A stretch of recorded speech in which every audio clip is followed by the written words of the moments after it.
అందరికీ మన్నాతండి. అలసిపోయారా? విసిగిపోయారా? సరే, 7వ మాట ధ్యానం చేసుకుందాం, ప్రార్థన చేసుకుందాం. మహాపరిశుద్ధుడైన మా తండ్రి, ఇంతవరకు నీ సిలువ చాటున మమ్మలను దాచి ఉంచి, నీ యొక్క సిలువ యొక్క శ్రమ ద్వారా మమ్మల్ని అందరినీ నీ రక్తము ద్వారా కుట్టుకొని పోయి, నీ అమూల్యమైన రక్తము ద్వారా మా యొక్క అపరిశుద్ధత అంతటిని కూడా తీసివేసి పరిశుద్ధపరచి నీ సిలువ చెంతకు మమ్మలను నడిపించి ఈ దినమున నీ మందిరంలో నిలవబెట్టినందుకు నీకే స్తోత్రములు చెల్లిస్తూ, అయ్యా, ఈ దీన సేవకురాలునైనా నన్ను కూడా నీ సిలువ చాటున మరుగుపరచి చక్కగా నీ యొక్క వాక్యములు అందించినట్లుగా నీ ఆత్మవశము చేసుకొని నన్ను బలముగా వాడుకోమని యేసయ్య నామంలో అడిగి వేడుకొంచున్నాను పరమ తండ్రి, ఆమేన్. ఈ శుక్రవార దినమున ఆయన సన్నిధికి వచ్చిన మీ అందరకు ఆయన నామమున కృపా సమాధానములు, ఆయన సిలువ చెంతకు వచ్చిన మీ అందరికీ ఆయనలో పాలు పంపులు మీ అందరికీ దేవుడు దయచేయును గాక, ఆమేన్. 7వ మాటను ధ్యానం చేసుకుందాం. మొదటిగా ఆయన యొక్క నెరవేర్పు కాకుండా ఆయన లేఖనం ఏం చెప్తుందంటే, ఆయన రాకముందు ఆయన ఎలా పలుకుతారు, ఎలా జీవిస్తారు అనేది ముందే ఆయన తెలియచేశారు. ప్రతి ఒక్క విషయం కూడా, ఆయన పుట్టుక, తర్వాత ఆయన శ్రమ, ఆయన బోధ చేసే విధానం, ఆయన మరలా ఎప్పుడు రానై ఉన్నారు, అన్ని విషయములను కూడా ముందుగానే ప్రవచించిన వారై ఉన్నారు. ఆ యొక్క ప్రవచనం ఏందో కీర్తనాకారుడైన దావీదు గారు ఏం రాశారో తెలియచేసుకుందాం. కీర్తనల గ్రంథము 31వ అధ్యాయము 5వ వచనం. ఏ భాష అయినా పర్లేదు, మీ చేతిలో ఉన్న బైబిల్ని తీసి చక్కచక్క చదవండి, నాకు సహకరించండి. ఏ భాష అయినా పర్లేదు. కీర్తనలు 31వ అధ్యాయము 5వ వచనం చదువుకుందాం. మొదటి లైన్.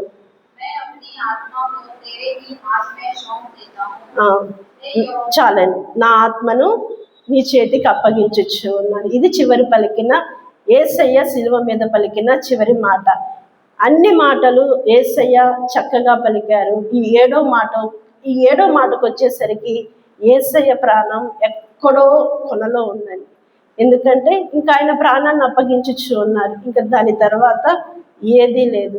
ఈ ప్రాణంను తన యొక్క ఆత్మను అప్పగించక ముందు దేవుడు ఎన్ని కార్యాలు చేశారంటే, దేవుడు తనకి అప్పగించి భూమి మీదకి పంపించి ప్రవక్తల ద్వారా ఏం చెప్పబడుతూ ఉన్నదో, లేఖనములు ఏమి చెప్పబడుతూ ఉన్నదో, ధర్మశాస్త్రం అంతయు కూడా ఏది అనుసరిస్తూ ఉన్నారో వాటన్నిటిని కూడా ఆయన నెరవేర్చడానికే దిగి వచ్చారు. మొదటిగా తండ్రి మాటను పట్టుకొని అంతటి దేవాది దేవుడైన దేవుడే నిత్యము దేవదూతల చేత నిత్యము కొనియాడబడుచు, ఆయన యొక్క సింహాసనం కూడా అగ్ని చేత కదిలిపోవచ్చు ఉంటే, ఆయన పాదధూళి అయిన భూమి మీదకి ఎలాగను వచ్చారంటే ఒక సామాన్య మానవుడిగా మన వలె రక్త మాంసములను కలిగిన వాడిగా దిగి వచ్చారు. ఎందుకంటే మనము ఏ స్థితిలో ఉన్నామో, మనం ఎలాగున్నాం, మన మనుషులుగా ఉన్నాం, రక్త మాంసములను కలిగిన వారిగా ఉన్నాం. అలాగే దేవుడు కూడా ఒక సామాన్య మానవునిగా రక్త మాంసములు కలిగిన వాడిగా మనతో సహవాసము చేయనంతగా తగ్గిపోయి ఆయన ఒక మనుష్య కుమారుడిగా ఆయన వచ్చారు. అందుకే ఆయన గురించి దైవ గ్రంథంలో ఏమని రాయబడి ఉంటుందంటే, ఆయన మనుష్య కుమారుడు. ఆయన దైవ కుమారుడు అయినప్పటికీ కూడా ఒక మనుషునికి కుమారుడుగా మారిపోయారు. అంతటి దేవాది దేవుడే మనుష్య కుమారుడుగా వచ్చి తండ్రి ఏ పనినైతే అప్పగించారో ఆయన బిడ్డలైన మన కొరకు ఆయన పంపించిన వారై ఉన్నారు. ఆ పిల్లలందరినీ కూడా తన సంతానమునంతటిని కూడా రక్షించటానికి ఆయన సాక్షాత్తు నవ రూపుగా ఈ యొక్క లోకమునకు వచ్చి తానే స్వయముగా సిలువ భారమును భరించి, తానే స్వయముగా శ్రమలన్నిటినీ కూడా భరించి, ఈ లోక అధికారుల ఎదుట కూడా అంత సర్వాధికారి అయినప్పటికీ కూడా ఈ లోక అధికారులకు ఆయన తలదించుకొని అన్నిటినీ, మన వ్యాధి భారలను, శిక్ష భారములు, మన పాప భారములను, అంధకార శక్తులను, సాతానిని, వాడి అనుచరులంతటినీ కూడా అన్నిటినీ కూడా జయించి మనము బాబు గారు చెప్పిన విధముగా సమాప్తమైనదని ఆయన చెప్పిన వారై ఉన్నారు. అలానే పరలోకపు తండ్రి పని చేసి ఈ లోక తల్లిదండ్రులు పని చేయలేదా అంటే ఈ లోక తల్లిదండ్రుల పని కూడా ఆయన సంపూర్తి చేశారు. ఎక్కడా కూడా ఈ లోక తల్లిదండ్రులకు ఆయన ఎదురు చెప్పినది లేదు. అన్ని వేళలా కూడా ఆయన విధేయత చూపిన వారై ఉన్నారు. వారు ఆయనను అర్థం చేసుకోనకపోయినా ఆయన యేసు కుమారుడని, యేసుక్రీస్తని, సర్వలోకనాథుడని వారు గుర్తించలేకపోయినా సరే ఆయన ఈ లోక తల్లిదండ్రులకు విధేయత చూపించే వారై ఉన్నారు. కానీ తల్లి అయిన మరియమ్మ మాత్రం ఆయన ఎప్పుడైతే గబ్రియేలు దేవదూత ఈ యేసయ్య గురించి ప్రవచించినదో ఆ ప్రవచనం దగ్గర నుంచి ఆవిడ అన్నిటినీ కూడా తన మనస్సులో భద్రం చేసుకుందంట. నా కుమారుడు ఎటువంటి వాడు, అందుకని ఆమె ఎక్కడా కూడా ఆమె ఎదురు చెప్పినది లేదండి. కానా విందులో కూడా ఆయన మీతో చెప్పినది చేయండి అనే, కానీ నువ్వు చిన్నవాడివి కదా నీకేంటి అని ఎప్పుడూ కూడా అంత తల్లి అయిన మరియ కూడా యేసయ్యకు ఎప్పుడూ కూడా ఎదురు సమాధానం చెప్పలేదు. ఎందుకంటే ఆయన ఎటువంటి వాడో పరిశుద్ధాత్మ ద్వారా గాబ్రియేలు దేవదూత ద్వారా దేవుడు వివరించారు కాబట్టి అంత తల్లి కూడా ఆయనకు లోబడింది. ఇలాగున ఆయన ఈ లోక తల్లిదండ్రులను గౌరవించాడు, ఈ లోక తల్లిదండ్రులకు విధేయత చూపించారు. అలాగుననే పరలోకపు తండ్రి ఏ పని నిమిత్తము పంపించారో ఆ ధర్మశాస్త్రములను, లేఖనములను అన్నిటినీ కూడా నెరవేర్చి ఈ పాపి కొరకు ప్రాణం పెట్టిన దేవుడై ఉన్నారు. అయితే ఈ దినం యొక్క వాక్యమును లూకా గారు ఏం రాస్తున్నారంటే లూకాసు వార్త 23వ అధ్యాయము 46వ వచనం చదువుకుందాం.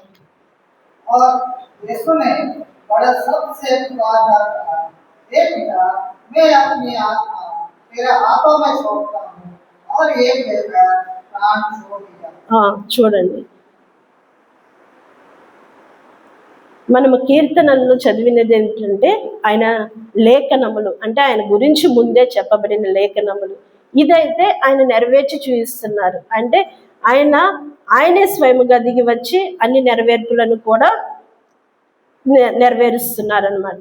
అయితే ఈ చివరి మాటలో ఆయన ఇప్పటి వరకు మనము చెప్పుకున్న విధముగా ఆయన ఏదో ఒక కొరడా దెబ్బలు కొట్టేసేసి ఏదో రక్తము ద్వారా ఆయన అలాగున కాదు, కానీ ఆయన ఎప్పుడైతే గెత్సెమనే తోటలో మోకాళ్ళుని తండ్రికి ప్రార్థించారో అప్పటి నుంచే ఆయన చెమట రంధ్రంలో నుంచి రక్తము కారిందండి. చెమట రంధ్రంలో నుంచి రక్తం ఎప్పుడు కారుతుంది?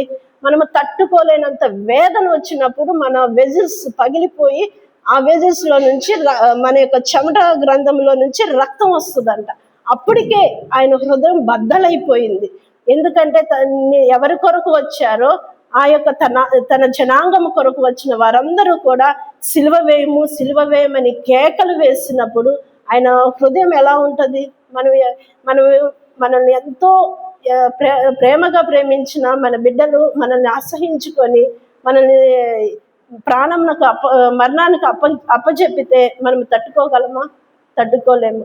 కానీ ఏ జనాంగము కొరకు ఆయన వచ్చారో ఆ జనాంగమే సిలువ వేయమన్నప్పుడు ఆయన తట్టుకొనలేక అప్పటి నుంచే ఆయన హృదయం అంతా బద్దలు కొట్టబడింది.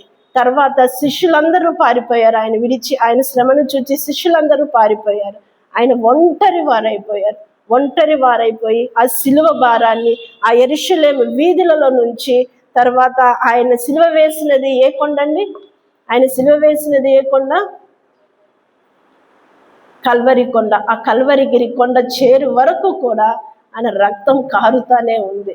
ప్రతి ఒక్క కొరడా దెబ్బకి ఆయన వీపంతా చీలిపోతూ ఉంది, ఆయన శరీరం అంతా చీలిపోతూ ఉంది.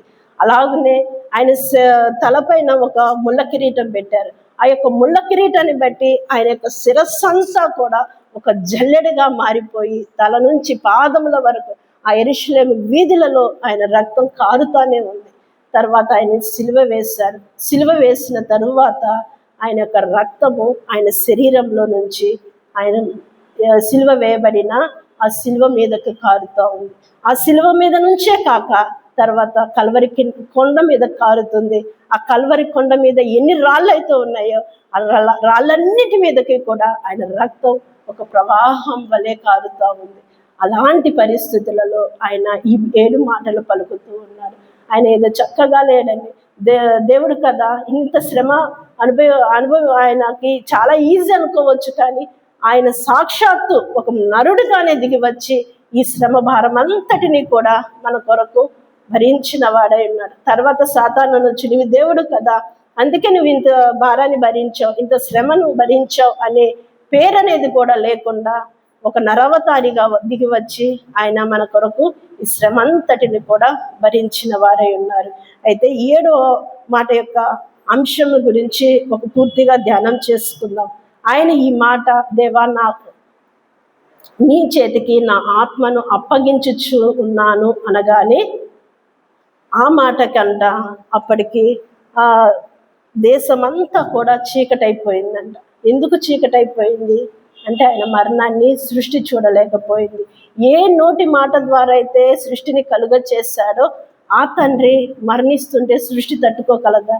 ఆ సృష్టి చూడలేక చీకటైపోయింది. సూర్యుడు అదృశ్యమైపోయాడు, బండలు బద్దలైపోయినాయి. తర్వాత దేవాలయమునకు అడ్డతెర ఉంటుంది.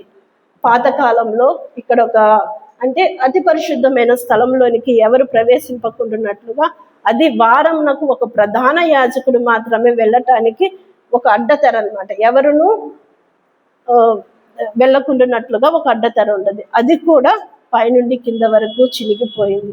ఎందుకు చినిగిపోయిందంటే ఇంకా ఆయనకి మనకు అడ్డుగా ఉన్న ఏ అపరాధములు కూడా తండ్రికి మనకు ఏమీ లేవు, అన్నిటినీ కూడా దేవుడు భరించారు.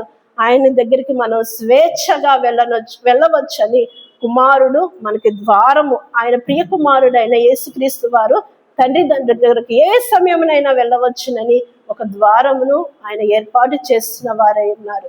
చూడండి, ఆయన యొక్క మాటలో ఎంత అర్థము దాగి ఉన్నది, ఆయన యొక్క 7 మాటల్లో ఎంత పవిత్రమైన మాటలు దాగి ఉన్నాయో. ఇవన్నీ ఆయన కొరకు కాదు, కానీ ఒక్కొక్క మాట ద్వారా మనము సంపూర్ణము చేయబడవాలని దేవుడు ఈ మాటలను, ఈ అమూల్యమైన 7 మాటలను పలికిన వారై ఉన్నారు. అయితే పిలాతు గారు అంటున్నారు, ఆయన సిలువ వేయక ముందు పిలాతు గారు అంటున్నారు, ఆయన ఏమంటున్నారంటే, నువ్వేమి మాట్లాడవా? నిన్ను శిక్షించాలన్నా విడిపించాలన్న అధికారం నాకుంది, నువ్వేం మాట్లాడవా అంటే మన యేసయ్య నోరు తెరిసేమంటున్నారంటే ఒకసారి మీ రిఫరెన్స్ తెలియజేస్తాను. యోహాను సువార్త 19వ అధ్యాయము 11వ వచనం చూడండి. యోహాను సువార్త 19వ అధ్యాయము 11వ వచనం.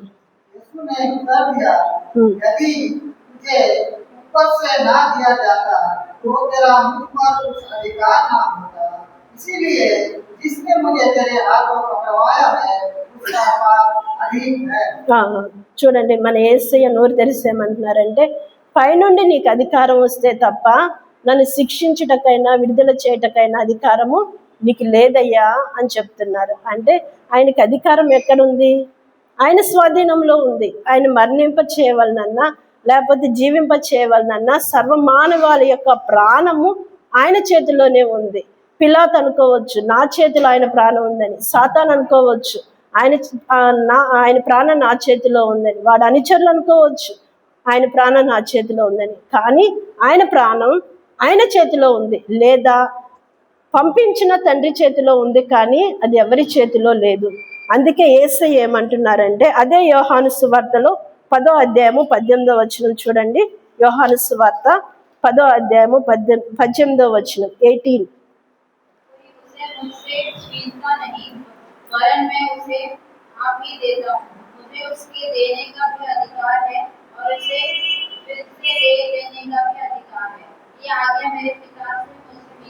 ఎవరి దగ్గర నుంచి వచ్చిందంట? ఆయన పితా దగ్గర నుండి. అంటే ఆయన తండ్రి దగ్గర నుంచి అధికారాన్ని పొందుకున్నారంట.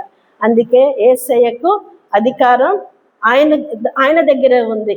ఆయన యొక్క మరణమైన జీవమైన ఆయన చేతిలోనే ఉన్నది. అది ఎవరి పిలాతు చేతిలో లేదు, సాతాను అనుచరుల్లో లేదు. అయితే ఆయన సిలువ వేసింది ఎవరు? ఆయనకి ఇంతగా ప్రాణం తీసింది ఎవరు తీశారు ప్రాణం?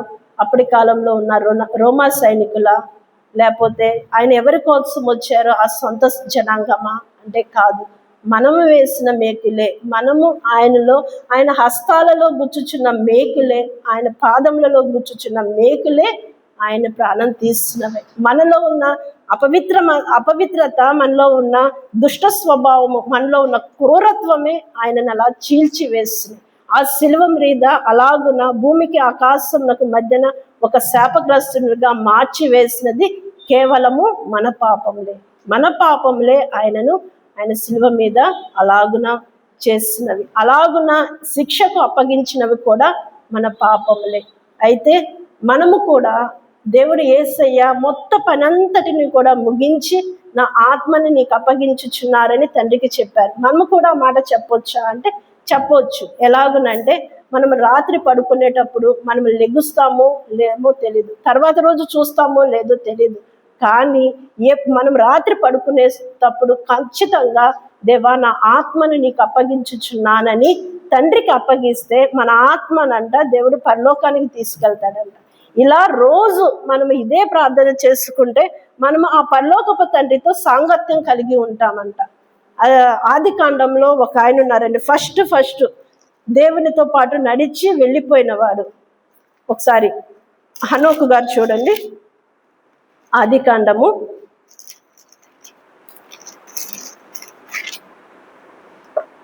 5వ అధ్యాయము 22 అండి.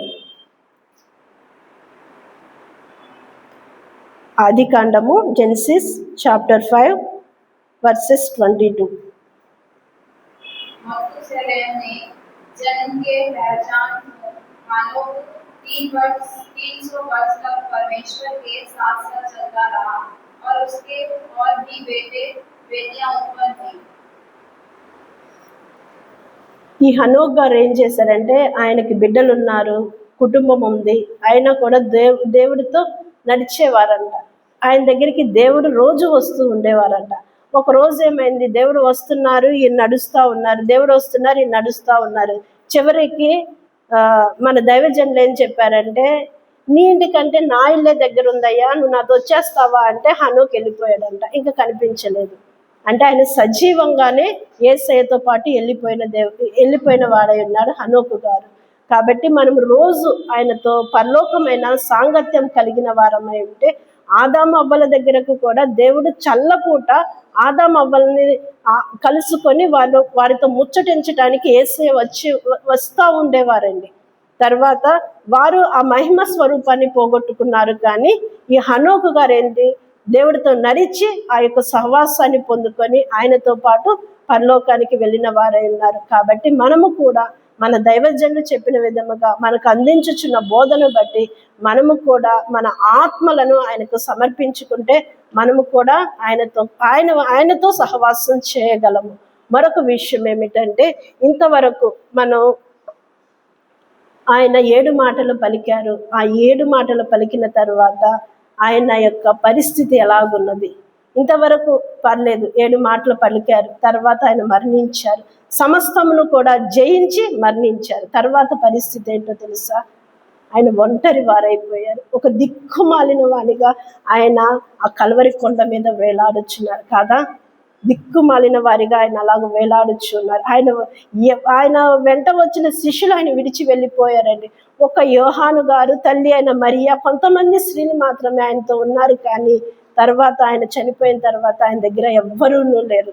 మెల్లగా అరిమతయ యోసేపు అనే అతను వచ్చి ఆయన పిలాతు గారి దగ్గరికి వెళ్ళి ఆయన దేహాన్ని నాకు ఇమ్మని ఆయన పర్మిషన్ తీసుకొని ఆ యేసు దేహాన్ని సమాధి చేయటానికి ఆయన పూనుకున్నారు. ఇంతవరకు ఆయన భూమి మీద ఉన్న 33.5 సంవత్సరాలు సువార్త చేసినప్పుడు ఆయన ఎంతో మందిని బాగు చేశారు. ఆ బాగు చేసినప్పుడు ఆయన దేహం విలువ తెలియలేదా? ఆయనకి ఎంతో మంది అన్నమునిచ్చారు, వారికి ఆ దేహం విలువ తెలియలేదు. ఎంతో మందిని రెప్పపాటున స్వస్థపరిచారు, వారందరికీ కూడా ఆ దేహం యొక్క విలువ తెలియలేదు. ఎంతో మందిని మరణించిన వారిని, కుష్ఠరోగులను, దెయ్యములు పట్టిన వారిని ఆయన ఎంతో మందిని ఆయన రక్షించారు, స్వస్థపరిచారు. తన జనాంగపు వారందరినీ కూడా ఆయనకి ఏది ఆయన రోడ్డు మీద వెళ్తుంటే ఏది తక్కువ ఉంటే వారందరినీ కొంతమంది పిలిచి కూడా ఆయన స్వస్థపరిచారు. కానీ ఆ యొక్క దేహం యొక్క విలువ ఆయనకి తెలియటం లేదు. ఈ రోజున మెల్లగా శిలువ మీద నుంచి ఆయన యొక్క దేహాన్ని కిందకి దించినప్పుడే ఆయన దేహం అంటే ఎలా ఉందంటే ఒక రక్తపు ముద్దగా ఉందంట. పైనుంచి తల నుంచి పాదముల వరకు ఎక్కడ పట్టుకున్నా కూడా రక్తమే, పట్టుకున్న వారికి రక్తమే, ఆయనకి రక్తమే, ఆ కలవరి కొండ మీద రక్తమే, అంతా ఆయన రక్తం ప్రవాహం వల్లే కారిపోతూనే ఉంది. మనం లోకస్తులు అనుకోవచ్చు, ఆయన భౌతికంగా ఈమె ఏమీ చేయని వాడిగా ఆయన కనబడుతున్నాడు. అంత సర్వలోక అధికారియే, రాజులకు రాజు, ప్రభులకు ప్రభు అయిన యేసయ్య ఒక ఏమీ చేయలేని ఒక నిర్జీవ స్థితిలో కనబడచ్చు ఉన్నారు. తర్వాత దించిన తర్వాత ఆ తల్లి అయిన మరియా ఆ బిడ్డను ఒళ్ళో తీసుకొని ఎంతో వేదనగా ఏడుస్తుందంట. ఆయన యొక్క మనము వివరించుకున్నాం కదా, ఆమె యొక్క గుండెలోనికి ఖడ్గము వెళ్ళిపోయింది. ఆ బిడ్డను చూసి నా ప్రాణమా, నా బిడ్డ, నా తనయుడా అని కన్నీరు కారుస్తుందంట. ఆ యొక్క తల్లి వేదన అంతా ఇంత కాదు. సమాధి చేయుటకు కూడా ఆయనను వెంబడించిన అనేక మంది ఆయన సమాధి చేయటానికి కూడా రాలేదు. కొంతమంది స్త్రీలు మాత్రమే ఆయన దగ్గరకు వచ్చి ఆయనకు సుగంధ ద్రవ్యములను పూసి ఆయనకి పెట్టడానికి సమాధి కూడా లేదండి. ఆయనకు ఒక సొంత స్థలం అనేది, ఒక సొంత సమాధి కూడా లేదు. అరిమథయ యోసేపు ఆయన తొలిపించుకున్న యొక్క సమాధిలో ఆ యేసయ్యను పెట్టిన వారై ఉన్నారు. ఆయన ఈ భూమి మీదకి వచ్చినప్పుడు ఏది సంపాదించుకోలేదండి, ఏది సంపాదించుకోలేదు. తన బిడ్డలను మాత్రమే ఆయన సంపాదించుకున్నారు, రక్షించుకున్నారు. మనం యేసయ్య ఎందుకు వచ్చారంటే మనం గబక్కనే చెప్పొచ్చు, ఆయన రక్షించటానికే వచ్చారని. అదొక్కటి చిన్న మాట అండి. ఆయన ఎంత రక్షణ తరువాత ఆయన ప్రేమ ఎంత దాగి ఉన్నదో, ఆయన ఎంత శ్రమలు భరించారో, ఎంత మరణం యొక్క అంచులలోనికి వెళ్ళి మరణించారో అనేది ఆ యొక్క అంతరంగంలో ఉన్న ప్రేమ అనేది అందరికీ కూడా అర్థం కాదు. ఆయన రక్షించడానికే వచ్చారండి, మా యేసయ్య గొప్పవాడండి అని చెప్తాం. కానీ ఆయనకి ఎంత పని చేశాడో, ఎంత రమణీయుడో, ఎంత ప్రేమ కలిగిన వాడో, ఎంత దీర్ఘశాంతము కలిగిన వాడో, ఎంత మన కొరకు తన ప్రేమనంతటిని కూడా సమర్పించి తండ్రికి ఎడబాటయ్యి, ఈ లోకం యొక్క తల్లిదండ్రులకు ఎడబాటయ్యి ఎంత తండ్రితో మనకు సంధి చేస్తున్నాడో చూడండి. మన యొక్క పాపము ఆ తండ్రిని కొడుకుని విడదీసిందండి. మనము చేసిన పాపాలే ఆ తండ్రి కొడుకుని విడదీసింది. చూసారా, తండ్రి ఎంతో బాధపడుచున్నాడు. ఆ కుమారుడు యొక్క మరణము చూచి ఆ పరలోకం అంతా కూడా మౌనంగా ఉండిపోయిందండి. మౌనంగా ఉండిపోదా? కుమారుడు మరణించినప్పుడు సంతోషముతో నిత్యము స్తుతించవలసిన పరలోకమే ఒక మౌనముగా మారిపోయింది. ఆ తండ్రి కూడా ఏమి చేయలేని నిర్జీవ స్థితిలోనికి వెళ్ళిపోయాడు. దేవాది దేవుడైన తండ్రి, ఆ దేవాది తండ్రి కుమారుల పరిశుద్ధాత్మల యొక్క పని ఏంటంటే, తండ్రి ఏమో తన ఎంతో ప్రేమగా పెంచుకున్న తన కుమారుణ్ణి ఈ భూమి మీదకి పంపించడానికి త్యాగం చేశాడు. తన కుమారుడైన యేసుక్రీస్తు వారైతే ఆయనే స్వయముగా దిగి వచ్చి మన కొరకు ప్రాణం పెట్టి తన రక్తమును దారం చేసి మళ్ళీ మనకు ఆయన యొక్క తండ్రికి మనలను సమర్పించుకున్నారు. పరిశుద్ధాత్మ తండ్రి అయితే నిరంతరము మనతో ఉండి, ఆ పరిశుద్ధాత్మ తండ్రి ఏం చేస్తున్నారంటే, ఓ ప్రక్క అంట తండ్రి పాదాలను పట్టుకుంటున్నాడంట, ఓ ప్రక్క మనల్ని మార్చుకోవడానికి ప్రయత్నం చేస్తున్నాడంట, ఓ ప్రక్క ఈ శిక్షను ఎలాగున భరించాలా అని తపన పడిపోతున్నాడంట, ఓ ప్రక్క ఈ శిక్ష నుంచి ఎలాగున తప్పించి వీరిని ఎలాగున మార్చాలి, ఎప్పుడు నా ప్రేమను అర్థం చేసుకుంటారని ఆ పరిశుద్ధాత్మ తండ్రి యొక్క ఆత్మ నిరంతరము నేల మీద పడిన ఆయన యొక్క రక్తము కూడా నిరంతరము మన కొరకు రోధిస్తూనే ఉన్నదంట.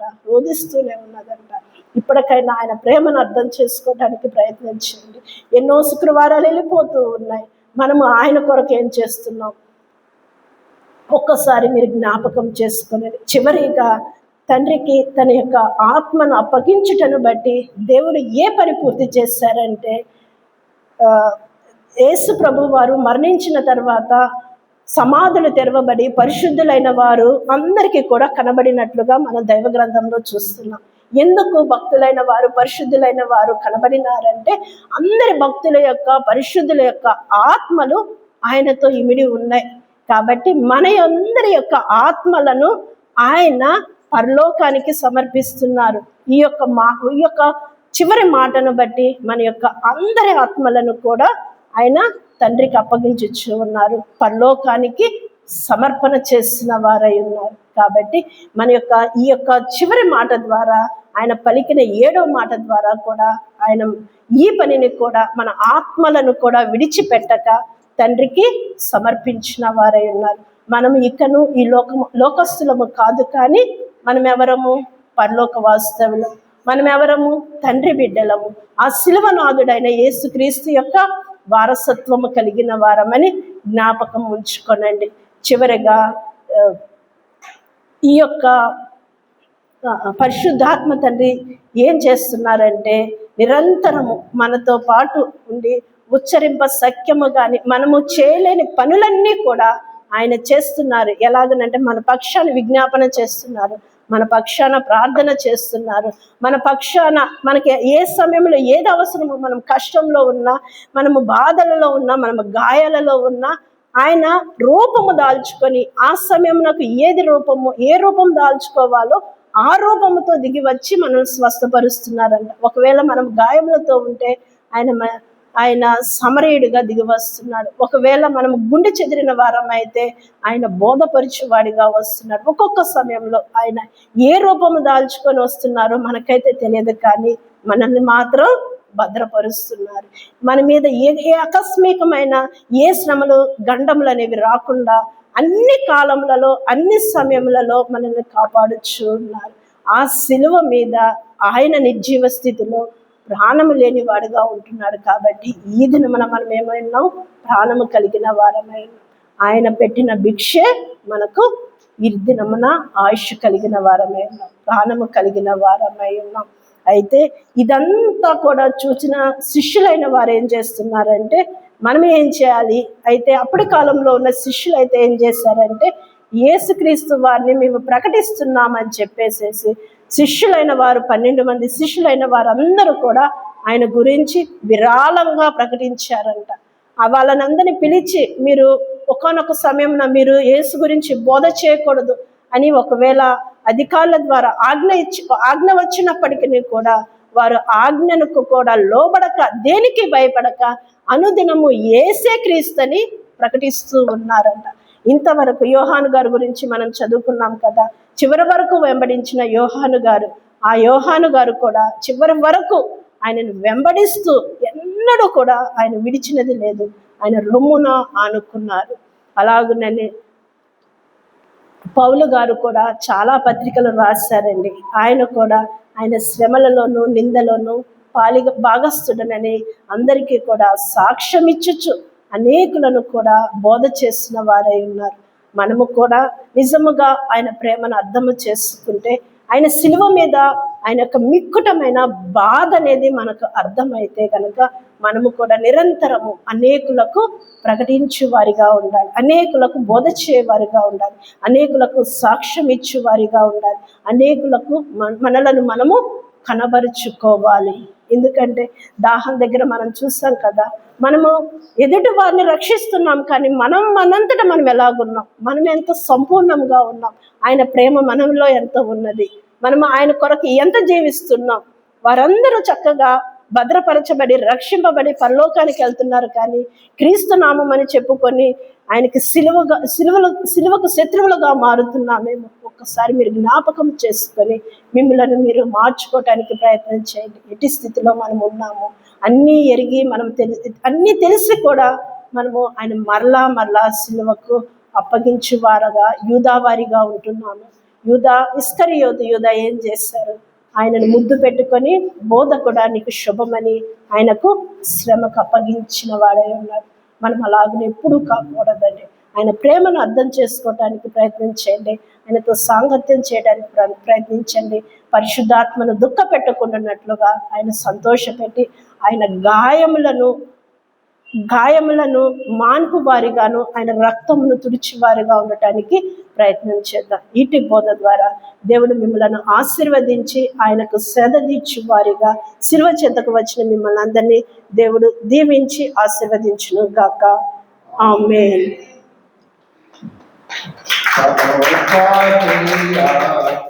और